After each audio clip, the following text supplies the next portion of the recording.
I bought a couple of fake Game Boy Advance consoles from Aliexpress for $15 each, and in this video, we're going to take an in-depth look at them and see if they're worth the money. Alright, so here they are, and as you can see, right off the bat, pretty clearly going for a Game Boy Advance style.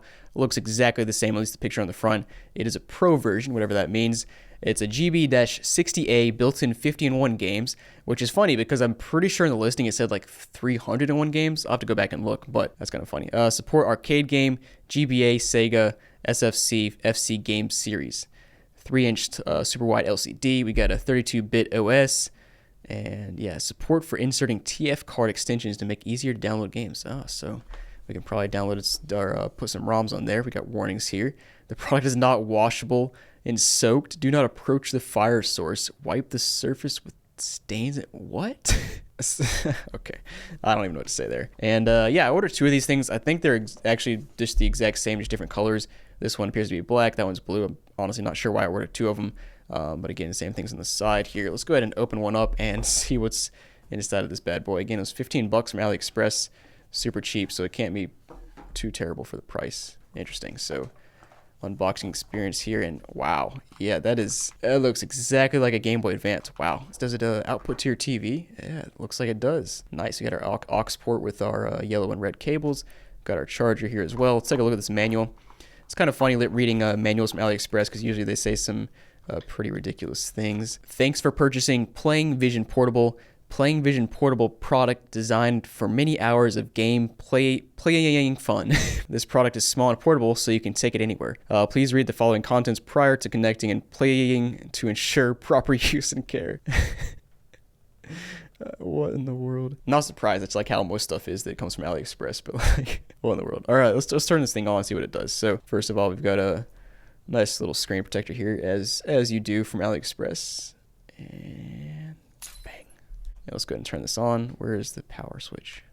So guys, if you like my videos here, make sure to check out my website down below. It's called jrobgaming.com, and I've had a newsletter sign up for quite a while now, and in the past I've kind of used it mostly for discount codes for my website, but I'm transforming it now into an actual weekly newsletter where I share interesting gaming content such as, overpriced weird consoles I find, funny gaming content online, and just anything else that I think is interesting.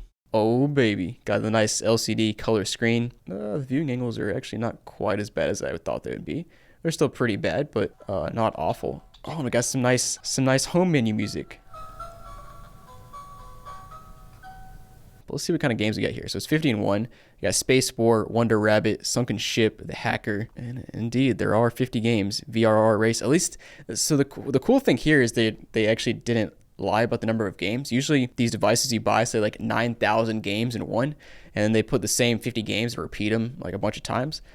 So at least this one they didn't lie about that. And then we got a Nokia battery in here. This thing's gonna be indestructible if it has a Nokia battery in it. Ultra Doggy. Here we go. So it's basically just Frogger, I guess. Oh, this dude he's so slow though. I just got hit by a car because he's the slowest dog I've ever seen in my life. What was this game called again? Reset. Oh, I didn't even notice. That's a start button. That's a reset button. Ultra Doggy. What in the world? Pushbox, Magic Diamond. What are these games from? Like, I'm sure somebody in the comments knows that, but they look like Basketballer. Like these look like mobile games from like 2010 that were just shoved on this device. Like they don't look like anything I've ever seen. I don't recognize these names. Sky Invader. It's like Space Invader, but Sky. Black White Chess. Through Man. Egg Contest. Fling Ball. Squee. Good Hand. Scoring. Fairy's Treasure. Falling Blocks. Faded Pirate. What are these games? It's like phone games from the NES era, even though there weren't phone games in the NES era.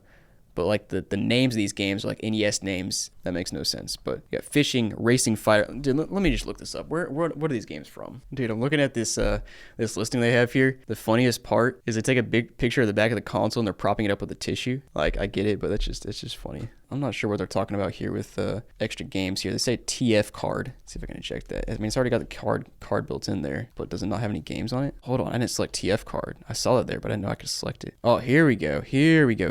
Cheating games. What? Wait a second. What does that mean?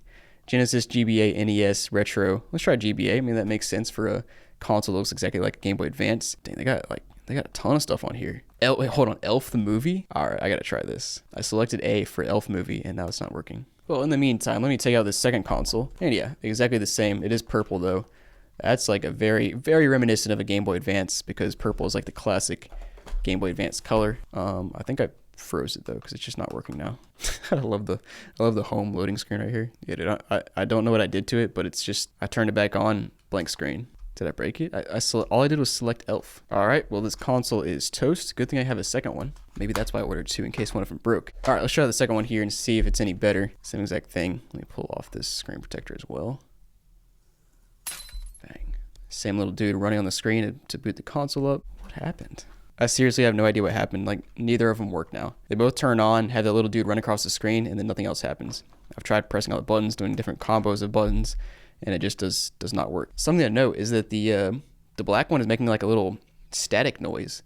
This one is not. And they both have their sound turned all the way down. What on earth, man? What did I do? So I just took the SD cards out of both of them, and they both started working. So we must have an issue with these SD cards. Let me just try to put it back in. It all started when I tried to play Elf. All right, forget Elf. Let's try a Genesis game. We got let's see. All right, well I tried to select this 2020 Toshi Super Baseball for Japan game. Same exact thing. Gets hung up. Let's try the purple one. Let's just see if it works. All right, we'll try Game Boy Advance game. Pressed A and it froze. These things suck. These are terrible. They put all these games on here and you can't even use them. It just bricks the system. That's awesome. Oh, wait. Unbricked. There we go. 007, everything or nothing. Let's try that. Whenever I select a game, they just get hung up. Good stuff. But I mean, at least the built-in games work. I guess the 50-in-1 built-in games, they do work. Most of the ones I've looked at are pretty standard 2D side-scroller type of games.